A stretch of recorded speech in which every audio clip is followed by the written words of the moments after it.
Hello students, welcome back. इसके पहले वाले लेक्चर में हमने ग्रीन हाउस इफ़ेक्ट और साथ ही साथ जो है ग्लोबल वार्मिंग ये टॉपिक जो है पूरे डिटेल में स्टडी किया है।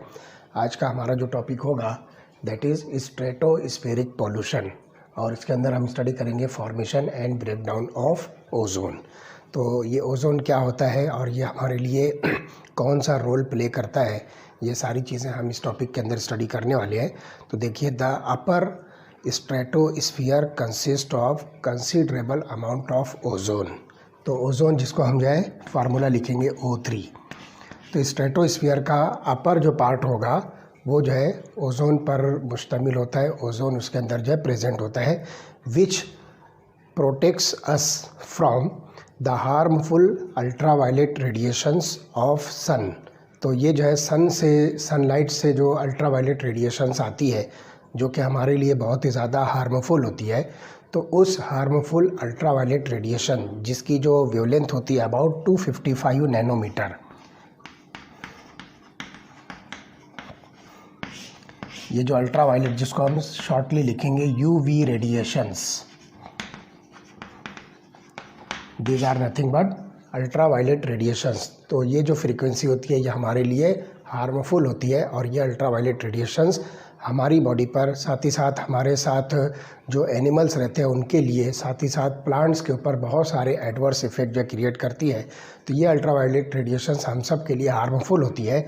और ये ओजोन लेयर जो होती है, जो स्ट्रेटोस्फीयर के ऊपर वाले पार्ट पर होती है, ये इन अल्ट्रावायलेट रेडिएशन से हमारी जो है हिफाजत करती है, हमको जो है प्रोटेक्ट करती है।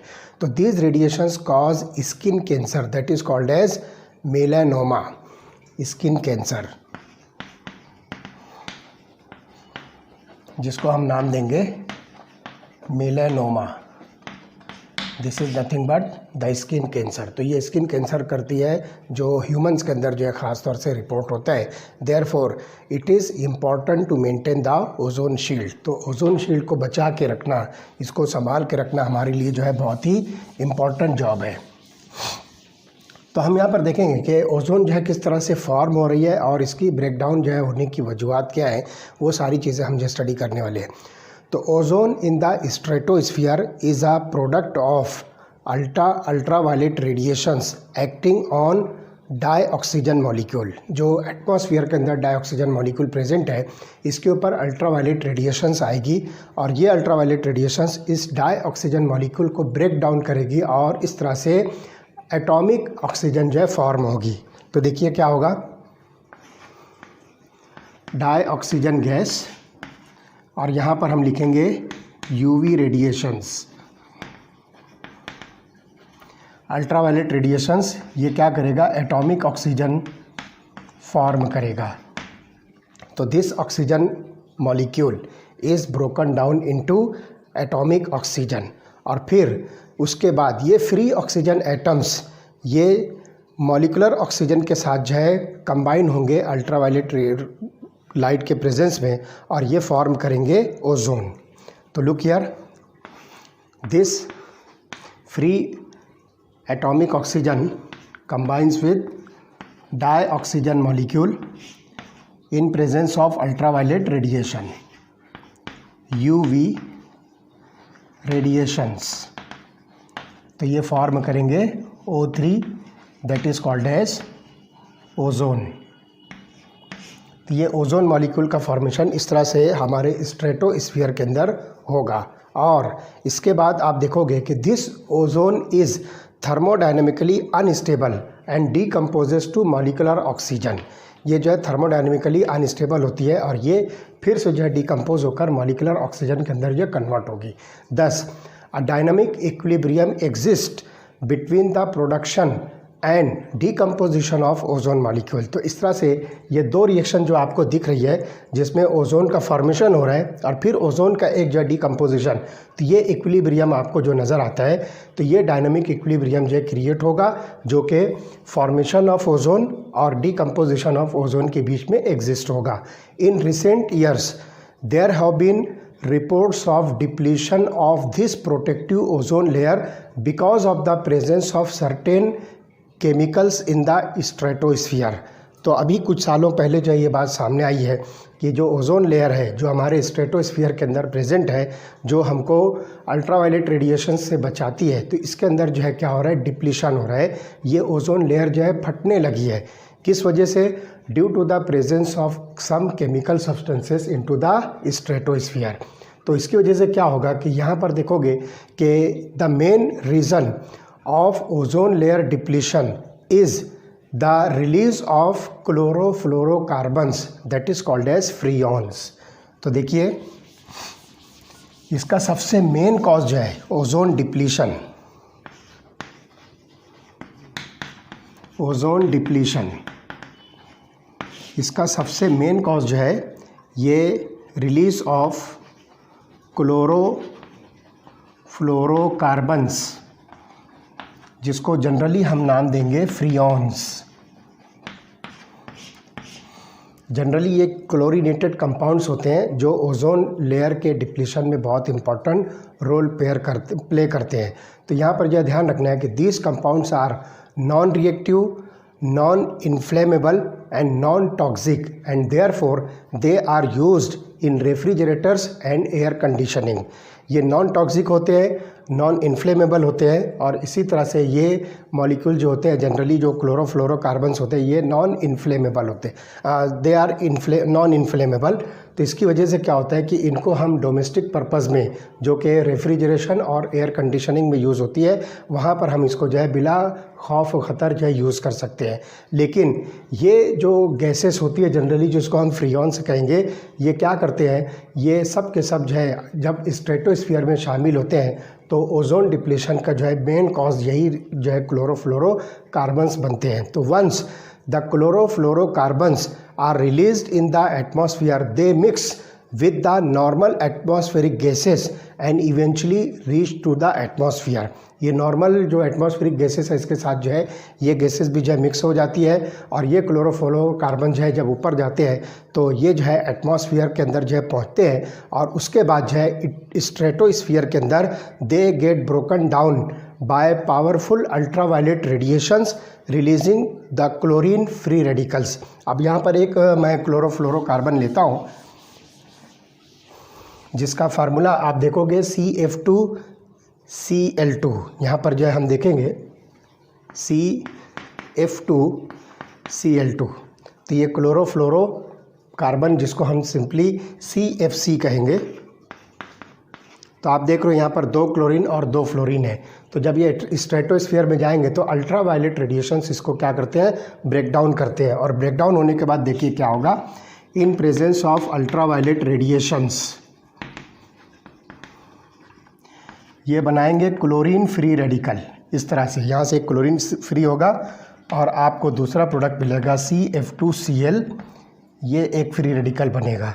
तो ये मॉलिक्यूल जो आप देख रहे हो ये क्लोरीन फ्री रेडिकल आगे चलने के बाद जो है ओजोन के साथ कंबाइन होगा, और ओजोन के साथ कंबाइन होने के बाद ClO फ्री रेडिकल जो ये फॉर्म करेगा। और देखिए क्या होगा, ये chlorine free radical ozone molecule के साथ रिएक्ट होगा और ये बनाएगा ClO free radical plus oxygen.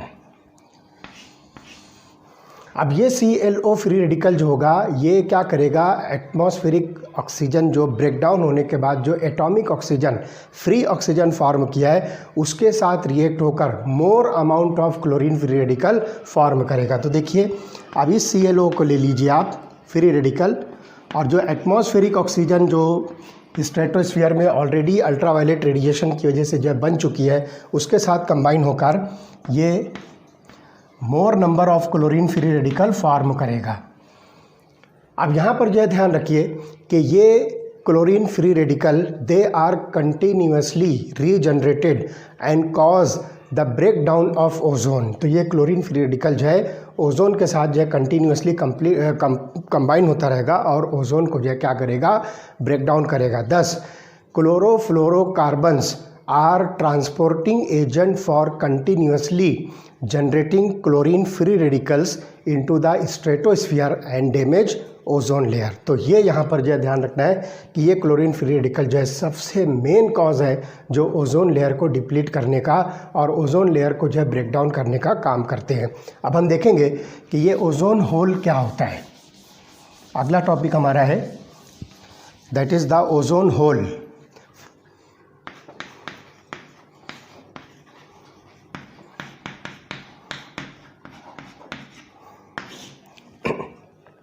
तो इन 1980s atmospheric scientist working in Antarctica, हमारे अर्थ सरफेस पर सबसे निचला जो पार्ट है, ये देखिए अर्थ हमारी है, तो उसमें बिल्कुल यहाँ का जो पोर्शन है ये है अंटार्कटिका। तो 1980s में जो इन्वायरमेंटल साइंटिस्ट थे जो अंटार्कटिका में जो है काम कर रहे थे, they reported about the depletion of ozone layer commonly known as ozone hole. तो यहाँ पर उन्होंने ओजोन लेयर का डिप्लेशन जो है नोटिस किया और उसको जो है उन्होंने नाम दिया ozone hole, that is commonly called as ozone hole over the South Pole. तो इस साउथ पोल पर उन्होंने जो है ओजोन लेयर को जो है रिपोर्ट किया जिसका जो है डिप्लीशन हो रहा है और उसकी वजह से वहाँ पर जो है ओजोन होल बन रहा है। तो साउथ पोल पर जो है ये फॉर्म हो रहा है and it was found that a unique set of conditions were responsible for ozone hole. तो यहाँ पर जो है कुछ यूनिक सेट ऑफ कंडीशंस है, whatever it may be physical और केमिकल, वो कंडीशन जो है ये इस ओजोन होल को जो है डिप्लीट करने का या ओजोन लेयर को डिप्लीट करने का या सिंपली ओजोन होल के फॉर्मेशन का जो ये मेन कॉज जो बन रही है। तो in summer season nitrogen dioxide and methane react with ClO। तो यहाँ पर आप देख रहे हो कि इसके पहले जो रिएक्शन एटमॉस्फेयर के अंदर ClO का फॉर्मेशन हुआ, तो ये क्या होगा कि ये जो नाइट्रोजन डाइऑक्साइड और मीथेन है जो एटमॉस्फेयर के अंदर पहले से प्रेजेंट है वो इस ClO के साथ जो रिएक्ट होंगे और साथ ही साथ क्लोरीन एटम के साथ जो रिएक्ट होकर they will form the chlorine sink. और इस तरह से जो ये क्लोरीन सिंक जो है फॉर्म करेंगे और इस तरह से they prevent much oxygen depletion, whereas in winter special type of cloud called polar stratospheric cloud, एक स्पेशल टाइप का जो है क्लाउड बनता है that is called as stratospheric cloud. एक स्पेशल टाइप का जो है क्लाउड बनता है जिसको हम नाम देंगे polar stratospheric cloud. It is called as polar stratospheric cloud. तो ये क्लाउड क्या करता है, they are form over the Antarctica and this polar stratospheric clouds provide surface on which chlorine nitrate form gets hydrolysed to form hypochlorous acid. तो यहाँ पर जो ये क्या करेंगे, ये क्लाउड जो एक सरफेस प्रोवाइड करेंगे जिसके ऊपर जो क्लोरीन नाइट्रेट फॉर्म होता है उसको हाइड्रोलाइज होने का जो है चांस मिलता है और हाइड्रोलाइज होने के बाद वो फॉर्म करता है हाइपोक्लोरस एसिड और उसके बाद जो है it also reacts with hydrochloric acid to give molecular chlorine. आप देखिए कौन कौन सी रिएक्शंस होती है, वो रिएक्शन मैं आपको बताता हूँ कि इसके अंदर जो है कौन कौन सी रिएक्शन इस पोलर एटमॉस्फेरिक क्लाउड पर जो स्ट्रेटोस्फेरिक क्लाउड के ऊपर होती है, वो रिएक्शन मैं यहाँ पर आपको 1 बाय 1 लिख कर बताता हूँ। तो देखिए ये रिएक्शंस हैं, ClO रेडिकल जो है ये एटमॉस्फेरिक नाइट्रोजन डाइऑक्साइड के साथ मिलकर क्लोरीन नाइट्रेट फॉर्म करेगा और इसी तरह से यहाँ पर जो है क्लोरीन फ्री रेडिकल जो है ये एटमॉस्फेरिक मीथेन के साथ रिएक्ट होकर मिथिल फ्री रेडिकल और हाइड्रोजन क्लोराइड फॉर्म करेगा। अब ये क्लोरीन नाइट्रेट जो है वाटर के साथ जो हाइड्रोलाइज होकर हाइपोक्लोरस एसिड फॉर्म करेगा। इसी तरह से ये क्लोरीन नाइट्रेट इस हाइड्रोक्लोरिक एसिड के साथ रिएक्ट होगा जो यहाँ पे फॉर्म हो रहा है और ये क्लोरीन फॉर्म करेगा और नाइट्रिक एसिड बनाएगा। तो इस तरह से ये जो है चेन रिएक्शंस यहाँ पर होती है। When sunlight returns to Antarctica in spring, जब स्प्रिंग सीजन में सनलाइट जो अंटार्कटिका में जब वापस आती है तो the sun's warmth breaks up the clouds and hypochlorous acid and chlorine. तो आप यहाँ पर देख रहे हो ये हाइपोक्लोरस एसिड और क्लोरीन जो फॉर्म हो रहे हैं और साथ ही साथ जो पोलर स्ट्रेटोस्फेरिक क्लाउड्स बन रहे हैं तो सन की जो वार्मथ होती है, सूरज की जो गर्मी होती है वो इन सब को क्या करती है, ब्रेक डाउन होती है। और इस तरह से यहाँ देखोगे कि हाइपोक्लोरस एसिड और क्लोरीन ये दोनों जो है फोटोलाइज होते हैं सनलाइट के ज़रिए से और देखिए क्या बनेगा। तो लुक हियर, हाइपोक्लोरस एसिड और क्लोरीन जो है ये क्या फॉर्म करेगा। तो लुक हियर, HOCl ये सनलाइट के साथ जो है रिएक्ट होते हैं। हम यहाँ पर सनलाइट को H से जो है रिप्रेजेंट करेंगे और ये फॉर्म करेगा OH, और इसी तरह से क्लोरीन फ्री रेडिकल जो है यहाँ पर फिर से जो है फ्री होगा। और इसी तरह से जो क्लोरीन मॉलिक्यूल है वो भी सनलाइट के प्रेजेंस में क्लोरीन फ्री रेडिकल के अंदर जो है कन्वर्ट होगी। ठीक, तो इस तरह से आप देखोगे कि कंटिन्यूसली अंटार्कटिका रीजन में ये क्लोरीन फ्री रेडिकल जो है कंटिन्यूसली बनता जा रहा है।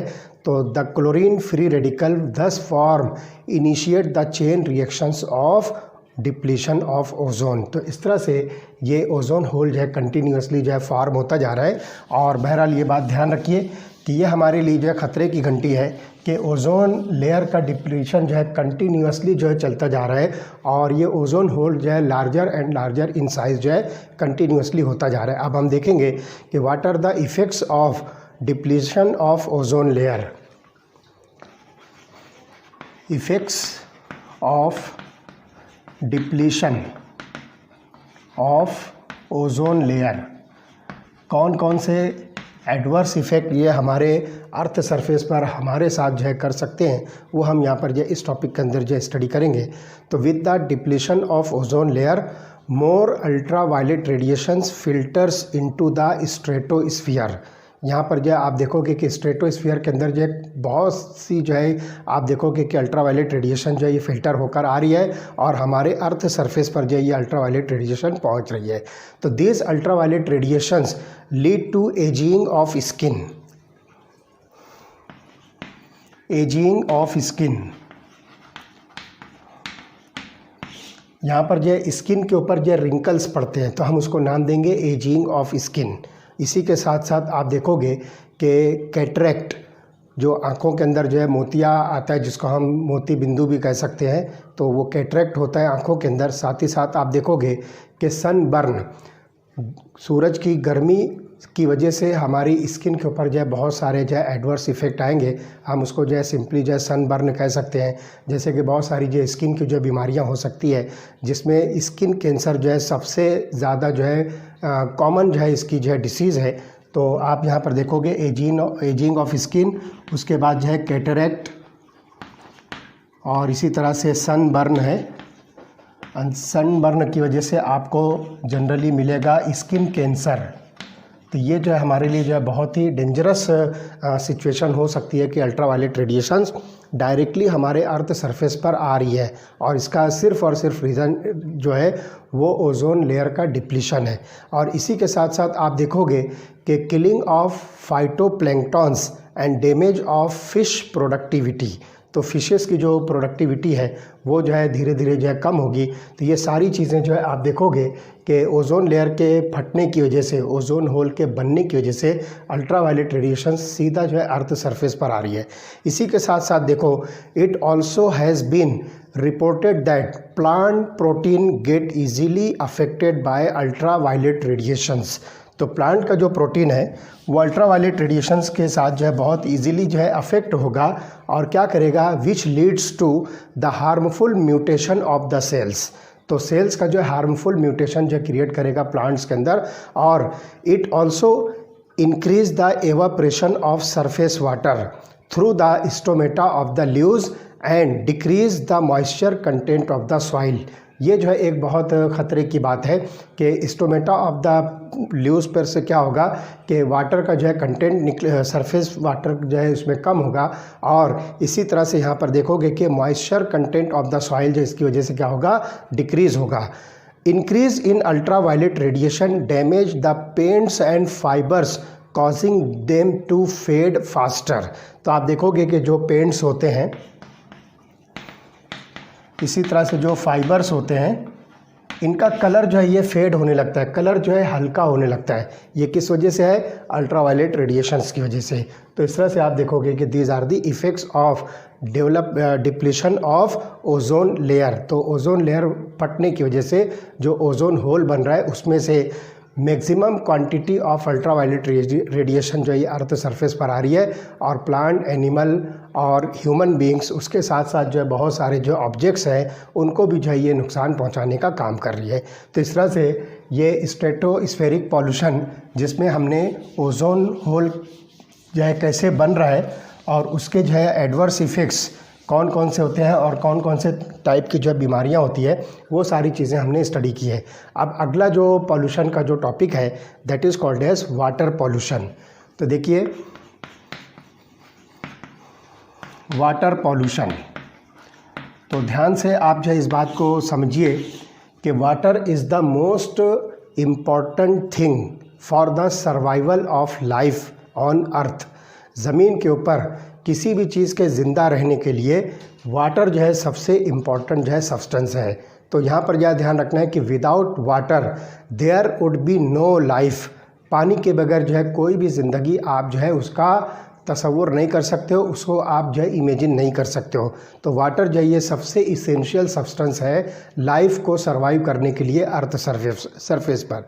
तो we usually take water as granted for its purity, but we must ensure that the quality of water is more for our use और for our drinking purpose। तो ये बात जो ध्यान रखना है कि पानी सिर्फ कैसा भी ना हो बल्कि उसकी क्वालिटी अच्छी होनी चाहिए ताकि हम अपने डोमेस्टिक पर्पस में जो है उसको यूज़ कर सकते हैं, जिसमें ख़ास तौर से वो पीने का पानी जो होगा उसकी क्वालिटी जो है अच्छी होनी चाहिए। क्वालिटी अच्छी होने का मतलब ये हुआ कि उसके अंदर जो है कोई पॉल्यूटेंट्स नहीं होने चाहिए। That water should not be contaminated. उसके अंदर कोई बैक्टीरिया या वायरस या फंगस या और कोई ऐसे माइक्रो ऑर्गेनिजम्स नहीं होने चाहिए ताकि वो पानी पीने से हमको किसी भी तरह की कोई बीमारी वगैरह ना हो सके। तो pollution of water originates from human activities. यहाँ पर भी आप देखिए कि ह्यूमन बीइंग जो है वाटर पॉल्यूशन के जो है सबसे रिस्पॉन्सिबल फैक्टर है। वाटर पॉल्यूशन कॉज करने में ह्यूमन एक्टिविटीज़ जो है सबसे इम्पॉर्टेंट रोल प्ले करती है। Through different paths pollutants reaches surface और ग्राउंड वाटर। अलग अलग पाथ से, अलग अलग रास्ते से ये पॉल्यूटेंट जो है ग्राउंड वाटर या सरफेस वाटर के अंदर जो है पहुँचते हैं। तो इसके अंदर आप देखो कि ईजिली आइडेंटिफाइड सोर्स, जिसको आप म्यूनिसिपल एंड इंडस्ट्रियल डिस्चार्ज कह सकते हो, जिसमें पाइप्स के ज़रिए से पॉल्यूटेंट जो है वाटर सोर्स के अंदर जो एंटर होते हैं।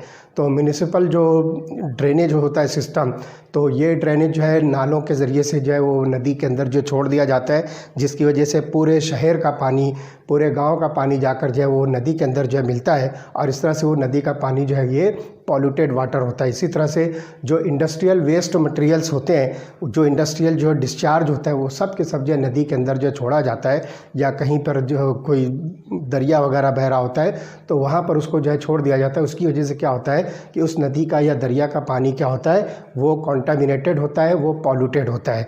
तो एक तो इम्पॉर्टेंट जो ईजीली आइडेंटिफाइड सोर्स है। कुछ ऐसे होते हैं जो नॉन पॉइंट सोर्स होते हैं, जो हमें नहीं मालूम होता है, लेकिन फिर भी उसके ज़रिए से वाटर के अंदर जो है कंटिन्यूसली पॉल्यूटेंट जो है उसमें मिलते जाते हैं। जैसे कि एग्रीकल्चरल रन ऑफ, जो कि फार्म और एनिमल से होगा और क्रॉप लैंड के ज़रिए से होता है।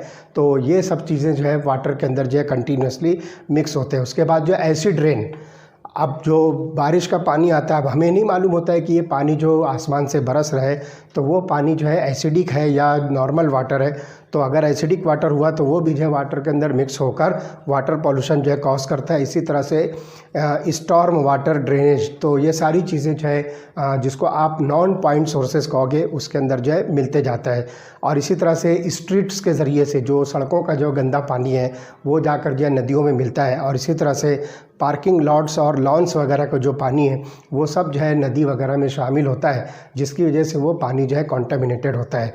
तो ग्राउंड वाटर या सरफेस वाटर पर ये इस तरह के जो है पॉल्यूटेंट्स जो है उसके अंदर जो है कंटिन्यूसली मिक्स होते रहते हैं और उसकी वजह से जो है वाटर पॉल्यूशन क्रिएट होता है।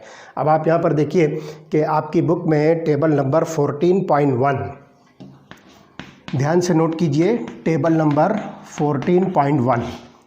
इसमें आपको बहुत सारे कॉजेस या सोर्सेस ऑफ वाटर पॉल्यूशन जो मिलेंगे। These are the major water pollutants and their sources. Water pollutant कौन कौन से हैं और उसके सोर्सेस क्या है, कहाँ से वो वाटर पॉल्यूटेंट जो है बनते हैं, जो वाटर के अंदर मिक्स होने के बाद वाटर को कंटामिनेट करते हैं, पानी को जो है गंदा करते हैं और इस तरह से वो वाटर जो है पॉल्यूटेड वाटर होगा। तो ये टेबल नंबर 14.1 पर आप देखोगे कि major water pollutants and their sources, तो अपनी बुक से आप जो है टेबल नंबर 14.1 इसकी जो है आप स्टडी कीजिए। अब हम देखते हैं नेक्स्ट टॉपिक होगा that is the causes of water pollution. अगला टॉपिक जो हमारा होगा causes of water pollution. Water pollution किस वजह से होता है और उसको रोकने के लिए हम क्या क्या एफर्ट्स जो है ले सकते हैं वो हम स्टडी करेंगे। तो देखिए यहाँ पर ये 3 जो है इम्पोर्टेंट कॉजेस हैं जो वाटर पॉल्यूशन क्रिएट करते हैं, जिसमें सबसे पहला है पैथोजेंस, दूसरा ऑर्गेनिक वेस्ट और तीसरा जो है केमिकल पॉल्यूटेंट्स। तो सबसे पहले हम देखते हैं कि ये पैथोजेंस क्या होते हैं। तो the most serious water pollutants are disease causing agents which are called as pathogens. तो पैथोजेंस को हम नाम देंगे डिसीज कॉजिंग एजेंट्स। तो ये पैथोजेंस को सिंपली हम जो इस तरह से समझ सकते हैं कि these are the disease causing agents. तो इसके अंदर क्या होगा कि this pathogens include bacteria and other organism that enter water from domestic sewage. तो ध्यान रखिए कि ये जो है डोमेस्टिक सीवेज, जो घरों का गंदा पानी है, वो अगर जो है वाटर के अंदर जो मिक्स होता है, जिसको आप ग्राउंड वाटर या सिंपली सरफेस वाटर कह सकते हो, उसके अंदर अगर ये मिक्स होता है तो इसके अंदर जो है बैक्टीरिया और अदर ऑर्गेनिज्म प्रेजेंट होते हैं जो कि डिसीज़ कॉजिंग होते हैं, और उन डिसीज़ कॉजिंग एजेंट्स को हम पैथोजेंस कह रहे हैं। तो ये वाटर के अंदर जो है शामिल होते हैं डोमेस्टिक सीवेज से। इसी तरह से एनिमल एक्सक्रीटा दो तरह से जो है यहाँ पर एंटर होंगे। एनिमल एक्सक्रीटा जो एनिमल जो है गंदगी करते हैं, है ना, उनके जो गोबर वगैरह होते हैं वो सब अगर वाटर के अंदर जो है शामिल होते हैं तो वाटर इसकी वजह से क्या होता है, पॉल्यूटेड होता है। और ये पॉल्यूटिंग एजेंट जो होते हैं ये बीमारियां पैदा करते हैं जो वाटर बोर्न डिसीजेस होती है, पानी के ज़रिए से फैलने वाली बीमारियां होती है। इसी तरह से आप देखोगे कि जो ह्यूमन एक्सक्रीटा होता है, जो इंसान का फुजला होता है, इंसान के बॉडी से जो निकली हुई जो गंदगी होती है, तो it contains the bacteria called as Escherichia coli. उस बैक्टीरिया का नाम है एस्केरिशिया कोलाई। एक बैक्टीरिया ये जिसको शॉर्ट में ई कोलाई लिखते हैं हम, E coli, that is Escherichia coli, जिसको शॉर्ट में ई कोलाई लिखते हैं। और इसी तरह से एक बैक्टीरिया है Streptococcus faecalis, that is called Streptococcus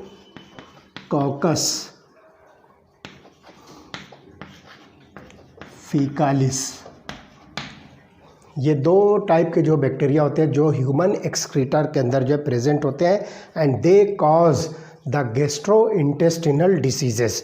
जो पेट की जो बीमारियां होती हैं वो बीमारियां जो है इनकी वजह से पैदा होती है। तो इस तरह से ये जो है पैथोजेंस हैं जो डिसीज़ कॉजिंग हो सकते हैं। उसके बाद देखिए कि ऑर्गेनिक वेस्ट जो है कौन कौन से हो सकते हैं। तो the major water pollutant is organic matter such as leaves, grass, trash etcetera. तो ये ऑर्गेनिक वेस्ट मटेरियल अगर वाटर के अंदर जो है मिक्स हो जाते हैं तो they cause the water pollution.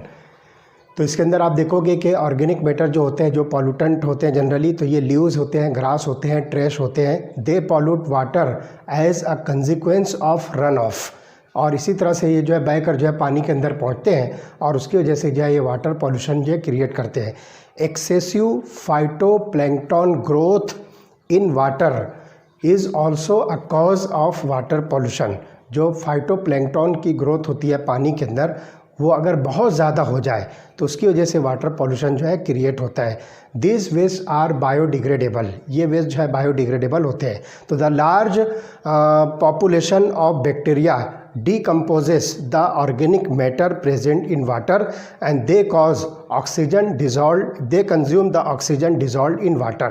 तो अब यहाँ पर आप देखिए कि जो ऑर्गेनिक वेस्ट मटेरियल्स होते हैं अगर ये वाटर के अंदर प्रेजेंट होते हैं तो बैक्टीरिया इनको जो है डिकम्पोज करते हैं और उसके डिकम्पोजिशन के लिए वाटर के अंदर प्रेजेंट जो ऑक्सीजन होती है बैक्टीरिया उस ऑक्सीजन को कंज्यूम करते हैं इन ऑर्गेनिक वेस्ट मटेरियल को ऑक्सीडाइज करने के लिए। तो the amount of oxygen that water can hold in the solution is limited. तो यहाँ पर जो आप देखोगे कि वाटर के अंदर जो डिज़ोल्व ऑक्सीजन होती है वो बहुत ही लिमिटेड होती है। तो in cold water dissolve oxygen, जिसको हम सिंपली कहेंगे DO, डिज़ोल्व ऑक्सीजन, जिसको शॉर्ट में हम लिखेंगे DO। तो कोल्ड वाटर के अंदर ये डिज़ोल्व ऑक्सीजन ये होती है 10 पार्ट्स पर मिलियन तक। It is about equal to 10 ppm। This is parts per million, तो बहुत ही स्मॉल क्वांटिटी होती है। Whereas oxygen in air is about 2 lakh parts per million. तो अगर एयर की ऑक्सीजन हम देखें, एयर ऑक्सीजन, तो ये 2 लाख होती है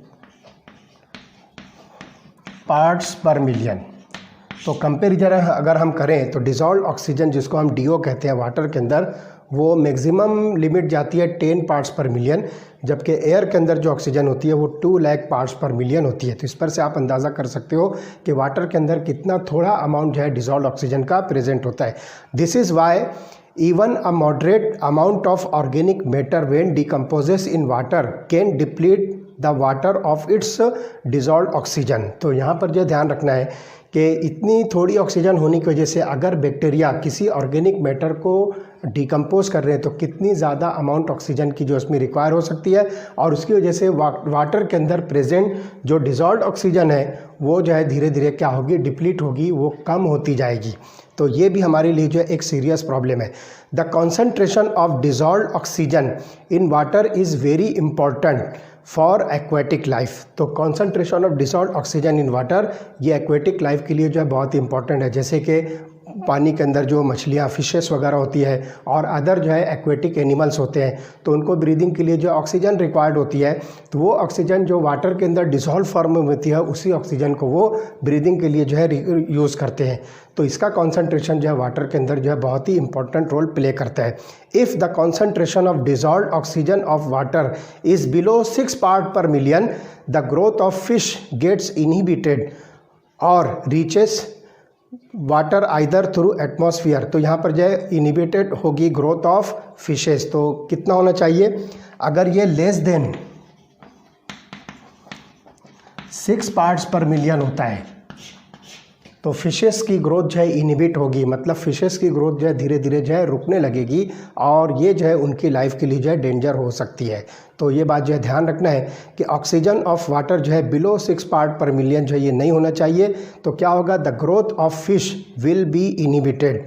तो oxygen reaches water either through atmosphere और from the process of photosynthesis carried out by many green plants.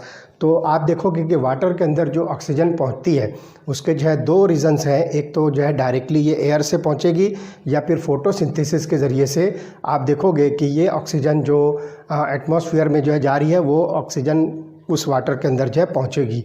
तो ये ग्रीन प्लांट जो फोटोसिंथेसिस क्रिएट करते हैं इसके अंदर लार्ज अमाउंट ऑफ ऑक्सीजन जो है जनरेट होती है डे लाइट में, जो दिन के वक्त में होती है, लेकिन during the night period photosynthesis stops but the plants continue to respire resulting in reduction of dissolved oxygen। तो अगर दिन के वक्त में देखें तो बहुत लार्ज क्वांटिटी ऑक्सीजन की वाटर में जा सकती है, लेकिन नाइट वक्त में क्या होगा कि जो फोटोसिंथेसिस है वो तो स्टॉप होगा, लेकिन प्लांट जो है ये इसका रेस्पिरेशन जो है चलता रहेगा, लेकिन जो वाटर के अंदर एंटर होने वाली ऑक्सीजन है इसका जो है परसेंटेज और इसकी जो है क्वांटिटी क्या होगी, ये रिड्यूस होगी। तो dissolve oxygen is also use by micro organism to oxidise organic matter. तो देखिए वाटर के अंदर जो बैक्टीरिया वगैरह होते हैं ये ऑर्गेनिक मैटर को डिकम्पोज करने के लिए, इनको ऑक्सीडाइज करने के लिए जो है डिसॉल्व ऑक्सीजन जो है ये यूटिलाइज करते हैं। If too much organic matter is added to water all the available oxygen is used up and this causes oxygen dependent aquatic life to die. तो ये बात जो है ध्यान रखना है कि अगर ये ऑर्गेनिक वेस्ट मटेरियल बहुत ज़्यादा क्वांटिटी में वाटर के अंदर अगर एंटर हो जाते हैं तो इन ऑर्गेनिक वेस्ट मटेरियल को ऑक्सीडाइज करने के लिए जो माइक्रो ऑर्गेनिजम्स वाटर के अंदर प्रेजेंट होते हैं जैसे कि बैक्टीरिया, तो उस ऑर्गेनिक मैटर को ऑक्सीडाइज करने के लिए लार्ज अमाउंट ऑफ ऑक्सीजन जो ये रिक्वायर होगी, और इतने सारे ऑर्गेनिक वेस्ट मटेरियल को अगर बैक्टीरिया ऑक्सीडाइज करने जाएंगे तो too much amount of oxygen जो है जो वाटर के अंदर डिज़ोल्व फॉर्म में है वो रिक्वायर होगी, और इसकी वजह से जो एक्वेटिक लाइफ है इसको जो है ख़तरा होगा, और वो फिशेस या जो एक्वेटिक एनिमल्स हैं ये मर भी सकते हैं। तो ये डिज़ोल्व ऑक्सीजन का परसेंटेज या उसका कॉन्सेंट्रेशन वाटर के अंदर होना ये जो है एक इम्पॉर्टेंट फैक्टर है।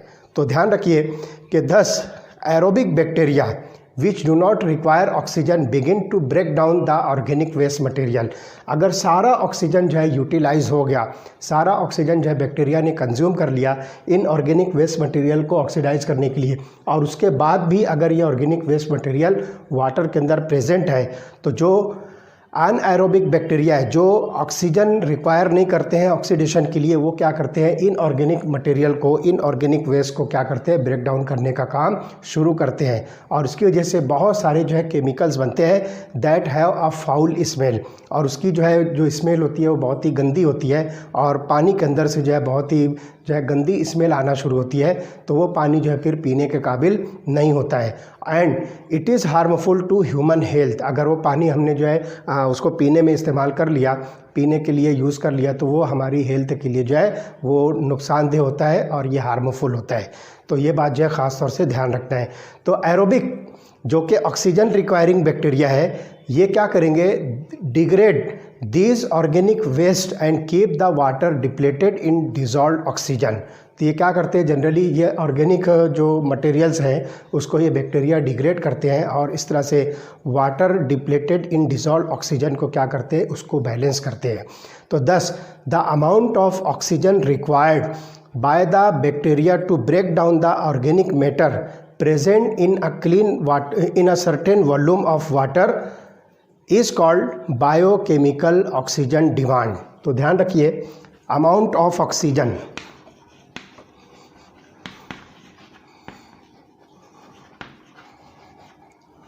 required by bacteria to oxidize organic matter is called biochemical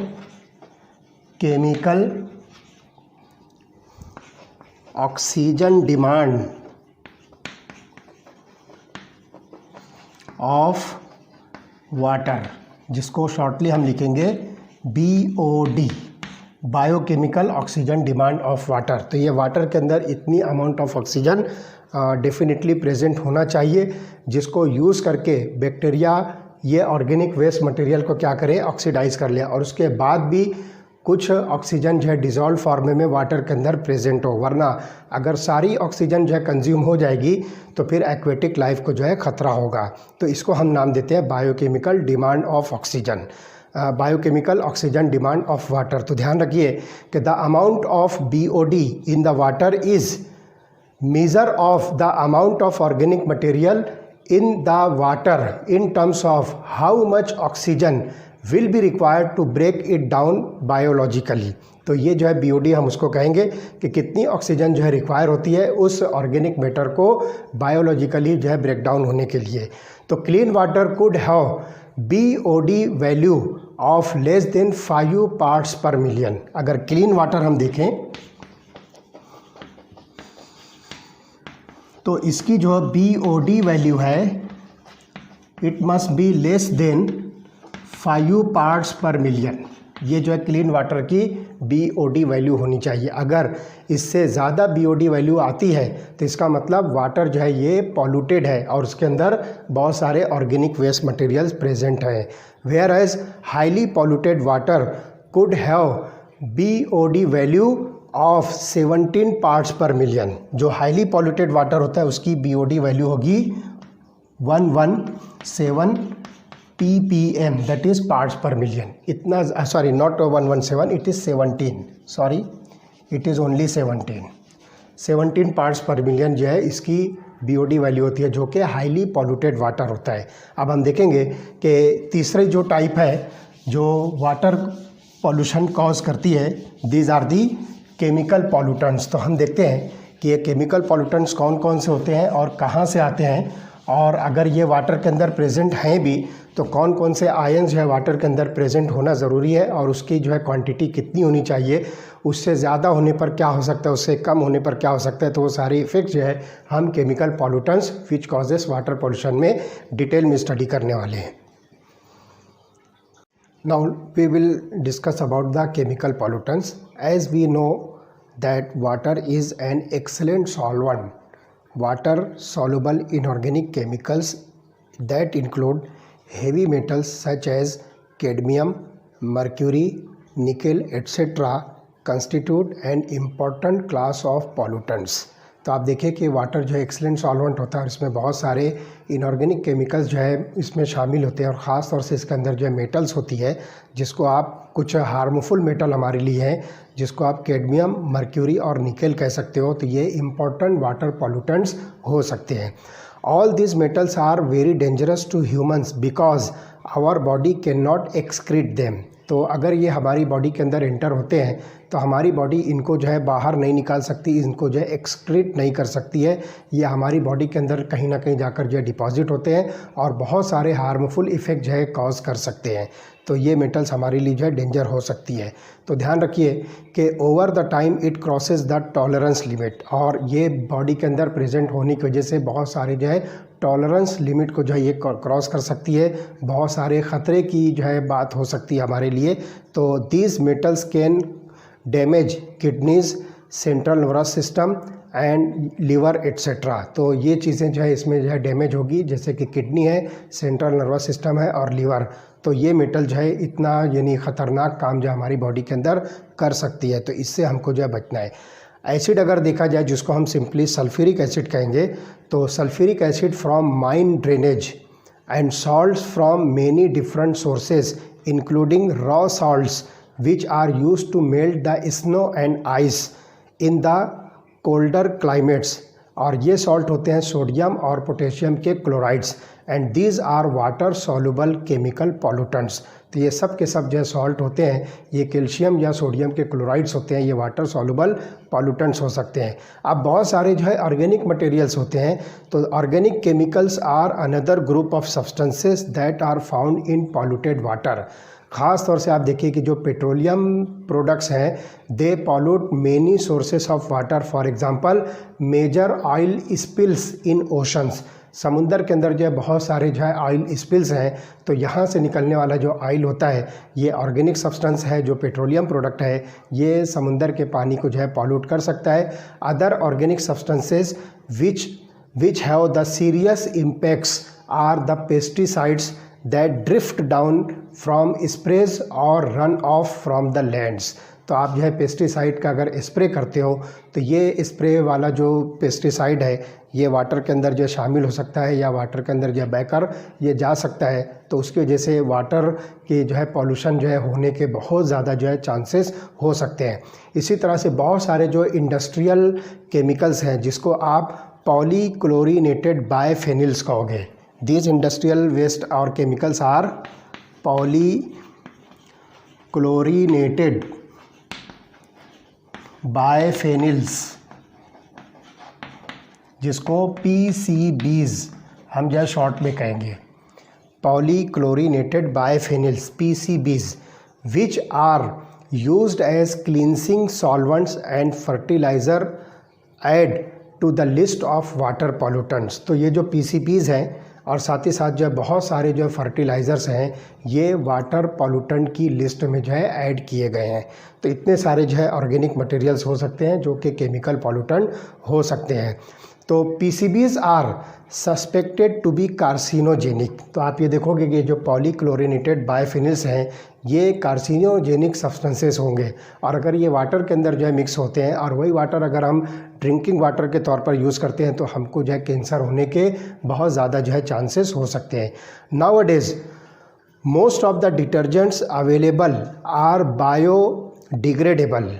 बहुत सारे जो डिटर्जेंट्स होते हैं जो बायोडिग्रेडेबल होते हैं, how ever there use can create other problems. तो ये बहुत सारे जो प्रॉब्लम जो क्रिएट कर सकते हैं।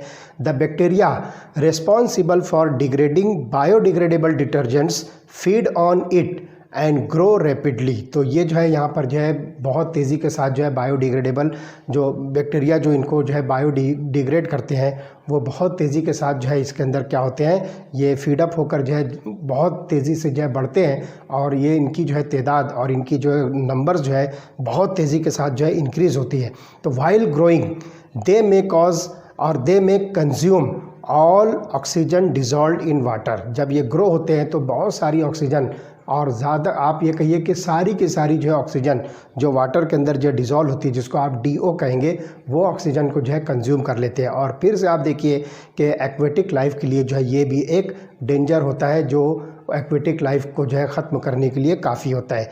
तो the lack of oxygen kills all other forms of aquatic life. और जब उस पानी के अंदर डिज़ोल्व ऑक्सीजन ही नहीं रहेगी तो जितनी भी एक्वेटिक लाइफ उसके अंदर है जो जैसे कि फिशेस हैं और अदर एनिमल्स हैं वो सब के सब जो है ख़त्म हो जाएंगी।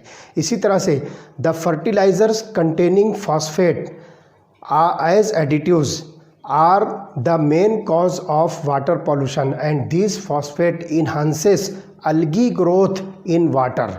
तो वाटर के अंदर जो है ये अलगी की ग्रोथ के लिए जो है फॉस्फेट जो होते हैं जो फर्टिलाइज़र के अंदर प्रेजेंट होते हैं और वो फर्टिलाइज़र अगर वाटर में आ जाए तो अलगी ग्रोथ को जो है ये इन्हांस करने का काम करते हैं। और such profuse growth of algae covers the water surface. तो आप देखिए कि वो अलगी जो है वाटर सरफेस के ऊपर जो है पूरा एक कोटिंग के तौर पर जो है जमा हो जाती है और it reduces the oxygen concentration in water. और ये जो है क्या करेंगे, वो अलगी की जो ग्रोथ होगी वाटर की सरफेस पर, ये अलगी की ग्रोथ ऑक्सीजन के कॉन्सेंट्रेशन को जो है वाटर में क्या करती है, कम करती है। And this leads to anaerobic condition. और इसकी वजह से क्या होगी, anaerobic condition.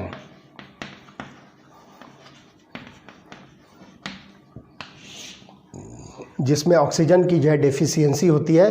And this is commonly with accumulation of obnoxious decay and animal death. तो इसकी वजह से जो है क्या होगा कि बहुत सारी चीज़ें जो है डैमेज होगी और एनिमल्स जो प्लांट जो एनिमल्स एक्वेटिक होते हैं उनकी जो है डेथ होने के लिए जो है ये कंडीशन जो है काफ़ी होती है। तो 10 Bloom infested water living organisms in the water body they cause the water pollution. तो इस तरह से यहाँ पर जो Bloom infested water inhibits the growth of other living organisms in the water. तो ये बहुत सारे जो है ऑर्गेनिक मटेरियल जो होते हैं ये वाटर के अंदर जो है इस तरह के कंडीशंस लाने के लिए जो है ये बहुत ही ज़्यादा रिस्पॉन्सिबल फैक्टर्स होते हैं। और इसी तरह से देखेंगे कि this process in which nutrient enriched water bodies support a dense plant population which kills animal life by depriving it of oxygen। तो ऑक्सीजन की कमी की वजह से एनिमल लाइफ जो है यहाँ पे ख़त्म होती है क्योंकि यहाँ पर जो है प्लांट की ग्रोथ जो है बहुत ज़्यादा होती है जो एक्वेटिक प्लांट्स होते हैं। तो ये सारी चीज़ें जो है इस वजह से होती है। तो जो अलगी वगैरह बनती है वाटर सरफेस पर ये वाटर की ऑक्सीजन को ख़त्म करती है। और इसी तरह से ये जो वाटर बॉडीज़ के अंदर जो न्यूट्रिएंट इनरिच्ड जो वाटर बॉडीज़ होती है they support the dense plant population which kills the animal life by depriving it of oxygen. तो ऑक्सीजन की कमी, डिप्रेविंग मीन्स कमी, ऑक्सीजन की कमी की वजह से जो एनिमल्स होते हैं प्लांट वाटर के अंदर वो धीरे धीरे जो है ख़त्म होना शुरू होते हैं। And results in subsequent loss of biodiversity which is known as eutrophication. तो यहाँ पर जो है ध्यान रखिए कि बायोडाइवर्सिटी होती है जो एक्चुअल जो बैलेंसिंग होती है प्लांट्स एनिमल्स और अदर फैक्टर्स के बीच में, उसको हम जो है जनरली बायोडाइवर्सिटी कहेंगे। तो वो बायोडाइवर्सिटी जो है ख़त्म होगी, डिस्टर्ब होगी।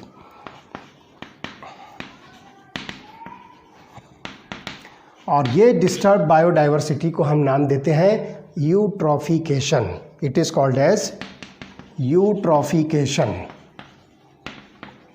तो ये जो है वाटर पॉल्यूशन के जो है 3 इम्पॉर्टेंट जो है कॉजेज़ थे जिसमें हमने सबसे पहले देखा कि जो है वाटर के पॉल्यूशन के जो वाटर पॉल्यूशन कॉजिंग फैक्टर्स है जिसके अंदर हमने जो कुछ ऑर्गेनिक वेस्ट मटेरियल देखा, फिर उसके बाद जो है केमिकल पॉल्यूटेंट्स हैं और भी बहुत सारे फैक्टर्स हमने इसमें स्टडी किया है। आप देखते हैं कि ड्रिंकिंग वाटर जो हम यूज़ करते हैं, हम घरों के अंदर डोमेस्टिक यूज़ में हम जो ड्रिंकिंग वाटर लेते हैं तो उसके अंदर बहुत सारे आयंस उसका जो है प्रेजेंट होना ज़रूरी भी है, और कितने परसेंटेज कॉन्सेंट्रेशन पर या कितने पार्ट्स पर मिलियन या कितनी क्वांटिटी वो आयंस का वाटर के अंदर प्रेजेंट होना ज़रूरी है, उसकी डेफिशिएंसी या उसके एक्सेस से हमको जो है क्या इफ़ेक्ट्स जो है मिल सकते हैं, वो सारी चीज़ें जो है इंटरनेशनली जो है डिसाइड की गई है, जिसको हम स्टडी करेंगे international standards of drinking water. तो देखते हैं कि इस ड्रिंकिंग वाटर के अंदर इंटरनेशनल स्टैंडर्ड्स क्या क्या हैं, कौन कौन से आयंस इसके अंदर होना ज़रूरी है। तो हम देखेंगे international standards for drinking water,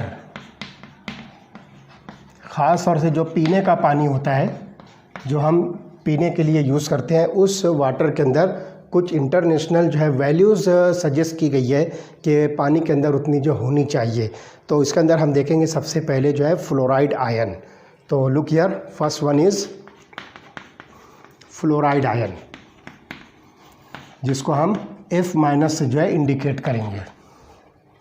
तो for drinking purpose water should be tested for fluoride ion concentration. Drinking purpose के लिए अगर वाटर हमको सप्लाई किया जा रहा है तो सप्लाई से पहले उसको फ्लोराइड आयन कॉन्सेंट्रेशन के लिए जो है टेस्ट करना जो है ज़रूरी है। तो क्या होगा कि its deficiency in drinking water is harmful to man and causes diseases such as tooth decay. तो ये बात जो है ध्यान रखना है, इसके अंदर जो है इसकी जो डेफिशिएंसी है, deficiency it causes tooth decay, इससे जो हमारे दांत जो है ख़राब होते हैं अगर इसकी डेफिशिएंसी है वाटर में। तो इसलिए ड्रिंकिंग वाटर के सप्लाई से पहले इसको फ्लोराइड आयन के कॉन्सेंट्रेशन के लिए ड्रिंकिंग वाटर को जो है चेक करना ज़रूरी है। तो soluble fluoride is often added to drinking water to bring the concentration up to 1 parts per million. तो अगर आप जो है नॉर्मल वाटर ड्रिंकिंग का ले रहे हो तो उसके अंदर जो है फ्लोराइड आयन का कॉन्सेंट्रेशन होना चाहिए 1 पार्ट्स पर मिलियन। अगर इतना नहीं है तो कुछ जो है सॉल्युबल फ्लोराइड जो है इसके अंदर जो है आपको मिक्स करना पड़ेगा। तो the fluoride ion make the enamel on the teeth, हमारे दांतों के जो ऊपर का जो ये कवरिंग है इसको हम इनामेल कहेंगे, this is called as enamel. तो इसके अंदर जो होता है हाइड्रोक्सी एपेटाइट, जिसका फार्मूला है Ca3, हाइड्रोक्सी एपेटाइट हम इसको कहेंगे Ca3PO4 ट्वाइस, कैल्शियम फॉस्फेट, और इसी तरह से जो है इसके अंदर कैल्शियम हाइड्रोक्साइड होता है CaOH ट्वाइस। ये कैल्शियम फॉस्फेट और कैल्शियम हाइड्रोक्साइड जो होता है इसको आप नाम दोगे hydroxy apatite, it is called as hydroxy apatite. तो फ्लोराइड जो क्या करेगा, इस हाइड्रोक्सी एपेटाइट को जो है उससे भी जो है हार्डर फ्लोरापेटाइट में जो है कन्वर्ट करेगा। तो इससे ज़्यादा हार्डर जो है कोटिंग बनती है, that is called as fluorapatite, और वो बनेगा कैल्शियम फॉस्फेट कैल्शियम फ्लोराइड। तो ये होगा Ca3PO4 ट्वाइस CaF2, ये भी 3 नंबर्स में लीजिए और इसको भी आप जो है 3 नंबर्स में लीजिए। तो इस तरह से ये हाइड्रोक्सी एपेटाइट है जो कि फ्लोराइड्स के साथ जो है कांटेक्ट होने के बाद ये जो टीथ इनामेल जो होता है वो कन्वर्ट होगा फ्लोर एपेटाइट में, जो कि और ज़्यादा जो है हार्डर होता है, और इस तरह से जो है हमारे जो टूथ डीके है उससे हम जो है बच सकते हैं। However fluoride concentration about 2 parts per million causes brown mottling of teeth, brown mottling,